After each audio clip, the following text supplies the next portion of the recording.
40 రోజులు 50 రోజుల్లో చేస్తానల్లా 100 రోజుల్లో ఈ 6 గ్యారెంటీల్ని ప్రతి ఇంటికి అర్హులైన ప్రతి ఇంటికి చేర్చే బాధ్యత చేస్తామని చెప్పాం. మేము అధికారంలోకి వచ్చి ఇంకా పూర్తిగా ప్రమాణ స్వీకారం చేసింది డిసెంబర్ 9వ తారీఖు నాడు. ఇది శాసనసభ్యులుగా అంటే ప్రభుత్వంలోకి వచ్చి ఇంకా రేపటికి సంవత్సరం నెల అవుతుంది. అప్పుడే 40 రోజులే మీకు టైం ఉంది, ఇది అది అని ఎవరైనా కారు కొత్తలు కూసినా చాటుగా ఎప్పుడు కూడా మేము చెప్పలే, మా నాయకులు కూడా ఎక్కడా చెప్పలే. 100 రోజుల్లో మేము డెలివరీ చేస్తానన్నాం. మా మాటకు మేము కట్టుబడి ఉంటాము.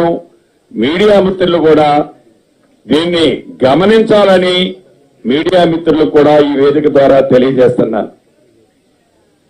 ఏవైతే ఈ 1,25,00,000 అప్లికేషన్లు ఏవైతే ఈనాడు ఈ రాష్ట్ర ప్రభుత్వంలో ఉన్న అధికారులు చిత్తశుద్ధితో వాటిని డేటా ఎంట్రీ అంటే వీటన్నిటినీ కంప్యూటర్లో పొందుపరిచే కార్యక్రమాన్ని కూడా 6వ తారీఖు నుంచి చేపట్టారు.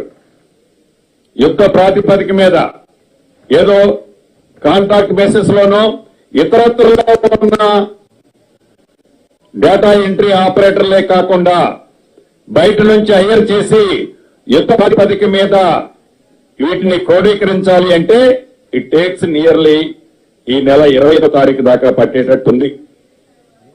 అంటే 25 నుంచి 30వ తారీఖు లోపు ఈ డేటా ఎంట్రీ మొత్తం కూడా కంప్యూటర్లో పొందుపరిచి ఆధార్ కార్డుకి అదే రకంగా ఓటర్ లిస్ట్ కి అదే రకంగా ఏదైతే ఇతర వాళ్లకున్న కుటుంబానికి సంబంధించిన కార్డులకి లింకప్ చేసి ఎవరైతే నిజమైన అర్హులైన లబ్ధిదారులు ఉన్నారో వారికి ఈ ప్రభుత్వం ఇచ్చిన హామీలు అందించే దాంట్లో భాగంగా ఈరోజు ముఖ్యమంత్రి గారు కేబినెట్ మంత్రులైన మేమందరం కూడా ఇన్ డెప్త్ గా స్టడీ చేయడం జరిగింది.